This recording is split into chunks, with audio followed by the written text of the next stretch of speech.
Hello नमस्कार, मैं Ashish Kumar Yadav, motivational speaker और इंस्पिरेशन कोच। आपकी ज़िंदगी में जो भी आप अचीव करना चाहते हैं उसके लिए रिस्क पालिए, क्योंकि रिस्क के बगैर ज़िंदगी में आप कुछ भी नहीं अचीव कर सकते।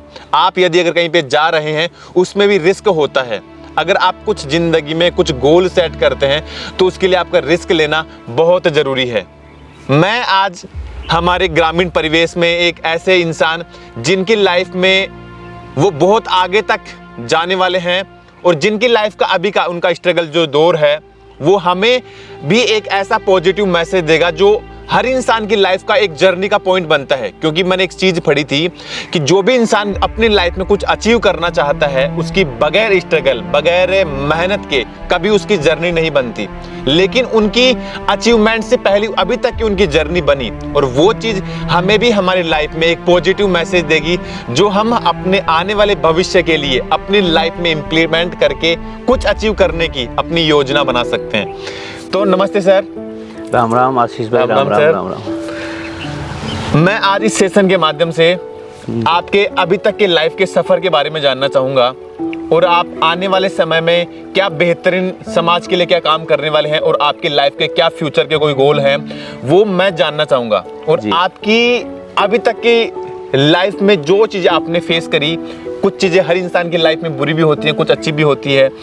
मैं आपकी पर्सनली लाइफ से वो चीज़ें जानना चाहूँगा जो मैं मेरे ऑडियंस को और मैं मेरी लाइफ में वो चीज़ें इम्प्लीमेंट करके हम भी हमारी लाइफ को एक सही दिशा में ले जाने का काम करें। जी जी। तो मेरे 5-7 सवाल हैं जो मैं आपसे कंसल्ट करना चाहूँगा। बिल्कुल। सबसे पहले आपकी जो जर्नी है, मैं बोलना चाहूँगा जर्नी से मेरा मतलब है आपकी जर्नी कहाँ से शुरू हुई और अभी आप जिस पद पे जा रहे हैं, मतलब जिस गोल को आप अचीव करना चाहते हैं वहाँ तक का आपका एक बार हमें सार बताइए।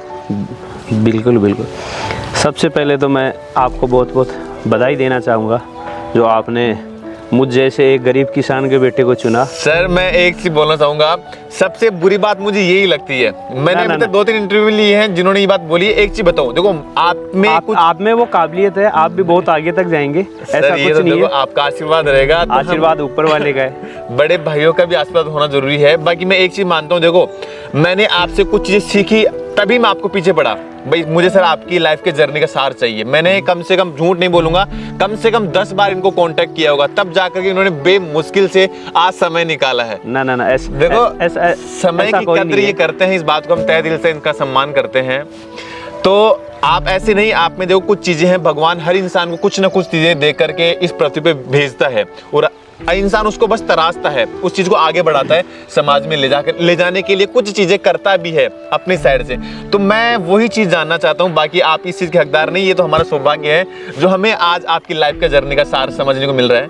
जी तो आप बताइए सर। सबसे पहले तो मैंने एक गरीब किसान के घर में जन्म लिया जी, और मेरे माता पिता दादाजी सब खेती करते थे, मैं भी खेती करता हूँ। समय के अभाव में खेती, अब आज भी मेरे खेत में बहुत काम है, तो समय का अभाव रहता है, क्योंकि जब किसान खेत में काम नहीं करेगा तो कमाएगा क्या, खाएगा क्या, बच्चों को क्या पढ़ाएगा अपना को। तो ऐसा है। तो आप समय की ये नहीं करें कि हमने 10 बार कांटेक्ट किया, आप मिले नहीं। अब भी मैं खेत में काम कर रहा था, आपके आने से पहले आपका कॉल आया, फिर मैंने कहा कि चलो आओ, पधारो, स्वागत है आपका। तो ऐसा कुछ नहीं है।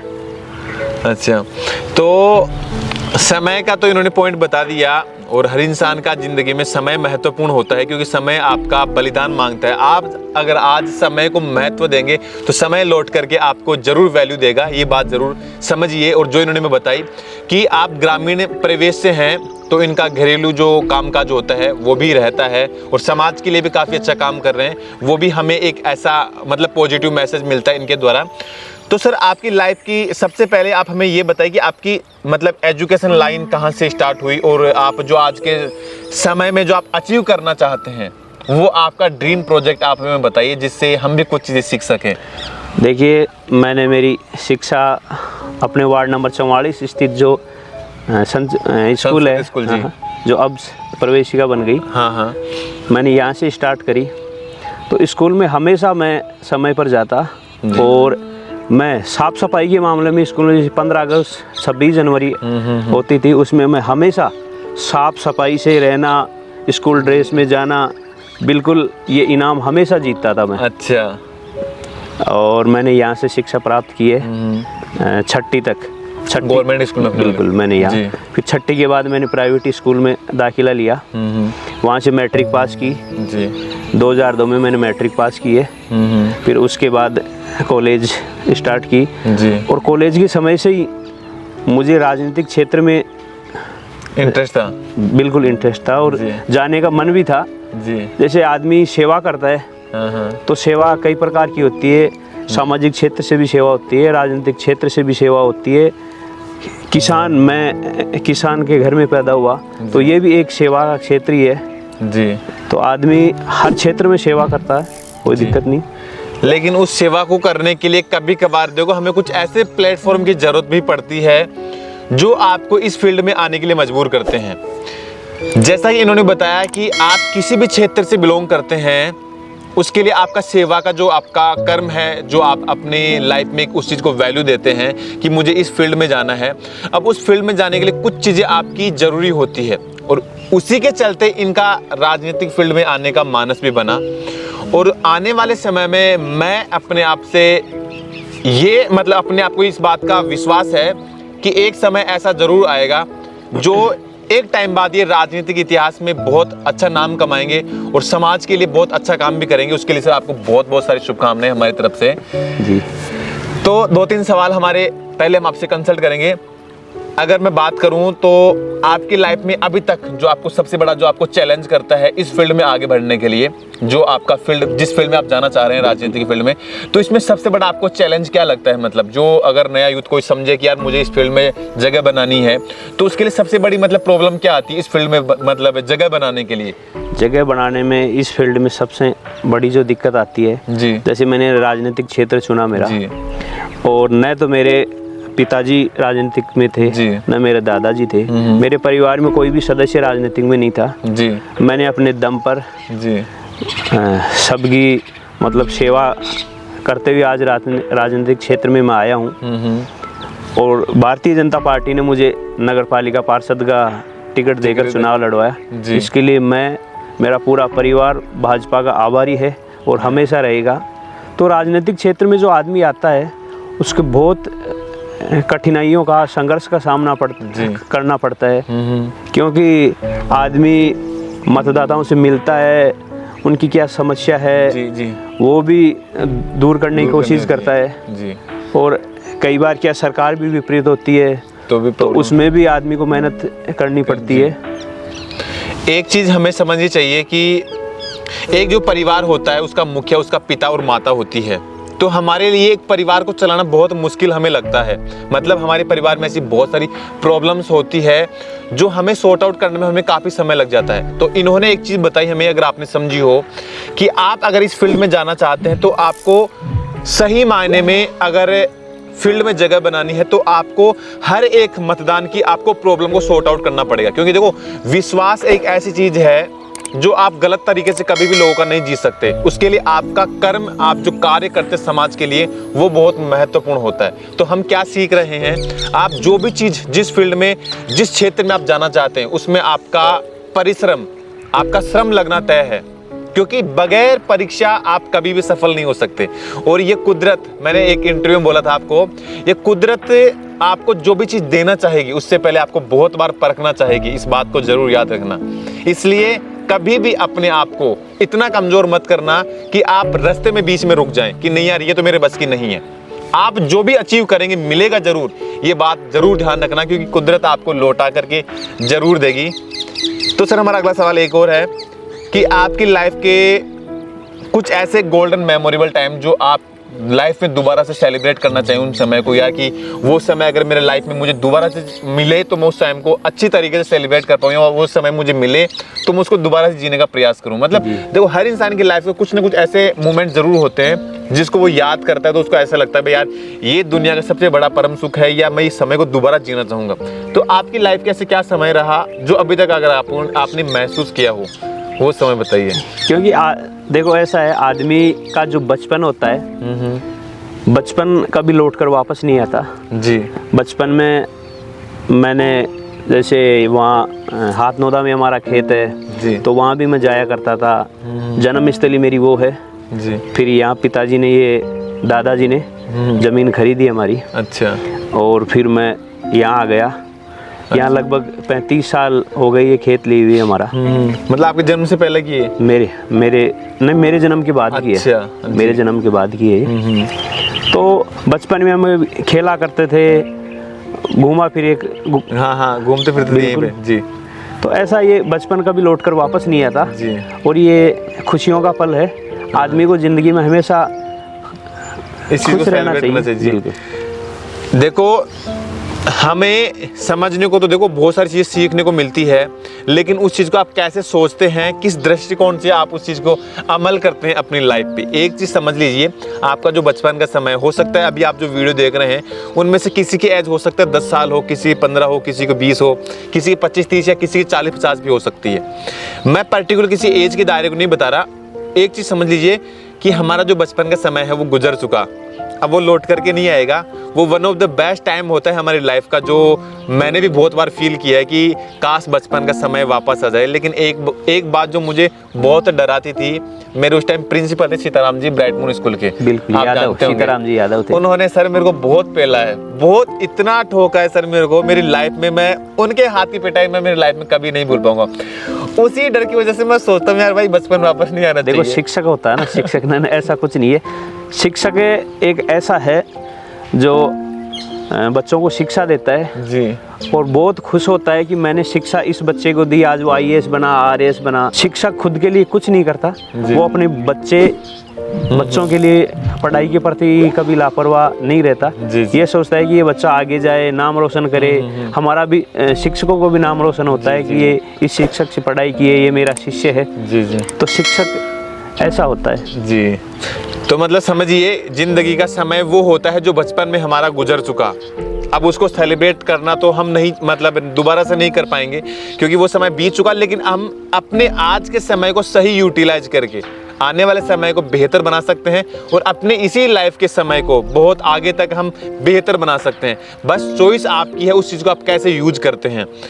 सर एक सवाल कि जैसे मैंने 2-3 इंटरव्यू में पहले ही बोला था कि मुझे इंडिया का one of the best motivational speaker बनना है, और हो सकता है आपके दिमाग में एक सवाल भी होगा कि भाई आशीष भाई जो है लोगों की जर्नी क्यों लेता है, या तो सवाल आपको आंसर मिल गया होगा, नहीं तो मैं आपको बता भी देता हूँ। देखो मेरी 2 वजह होती है मैं लोगों की जर्नी इसलिए समझता हूँ। सबसे पहले तो मैं मेरे प्रॉफिट के लिए, कैसे भाई, मैं अभी जैसे आपकी लाइफ का जर्नी समझ रहा हूँ भाई, आपकी लाइफ में क्या अच्छी चीज़ें रहती हैं, क्या गलत रहती है, आप किस वजह से राजनीतिक फील्ड में गए। मतलब हर इंसान का दृष्टिकोण अलग अलग होता है लाइफ को जीने का। तो आपकी लाइफ की ऐसी कौन सी बेहतर चीज़ होती है जो मैं मेरी लाइफ में उस चीज़ को इम्प्लीमेंट करूँ। अगर आपका नेचर अच्छा है तो मैं उस चीज़ को मेरी लाइफ में इम्प्लीमेंट करता हूँ। अगर आपकी लाइफ में एक ऐसा ज़बरदस्त से कोई मोटिव होता है जिसकी वजह से आप अपनी लाइफ को आगे तक लेकर के जाने की कोशिश करते हैं, वो चीज़ पर भी मैं मेरी लाइफ में अमल करता हूँ। देखो मैं क्या, सबसे बड़ी वजह मैंने आपको बता दी भाई, आपकी लाइफ की सबसे बेहतर चीज़ जो मैं मेरी लाइफ में इम्प्लीमेंट करता हूँ, उसीलिए मैं लोगों का इंटरव्यू लेता हूँ। नंबर 2, मेरे साथ जो नया यूथ होता है वो भी अपनी लाइफ को बेहतर दिशा में लेकर के जा सके, इसीलिए मैं लोगों की जर्नी समझता हूँ। अब नंबर 1-2 सवाल और हैं कि आपको एक बात मैं पूछना चाहूँगा कि क्या वाकई में इंसान को बड़े सपने देखने चाहिए। जैसा कि एक वीडियो था सोनू शर्मा जी का, मैं भी उनसे काफ़ी इंस्पायर्ड था। एक जो आपसे मैं पर्सनली सवाल डिस्कस करना चाहूँगा कि इंसान को अपनी लाइफ में क्या बड़े सपने वाकई में देखने चाहिए या नहीं देखने चाहिए। मतलब आदमी को हमेशा सपने बड़े देखने चाहिए जी, और सपने देखने से कुछ नहीं होता। आदमी को उन सपनों को साकार करने के लिए मेहनत भी करनी चाहिए जी। मैंने मेरा राजनीतिक क्षेत्र चुना है जी, तो मेरा सपना आगे तक जाने का है, लोगों की सेवा करने का है जी। तो मैंने राजनीतिक क्षेत्र में रहकर मेरे देवतुल्य जो वार्ड के निवासी हैं जी जी, तो उनकी सेवा करनी है मुझे, ऐसा ठाना है मैंने जी। और मैंने नगर पालिका का चुनाव लड़ा है।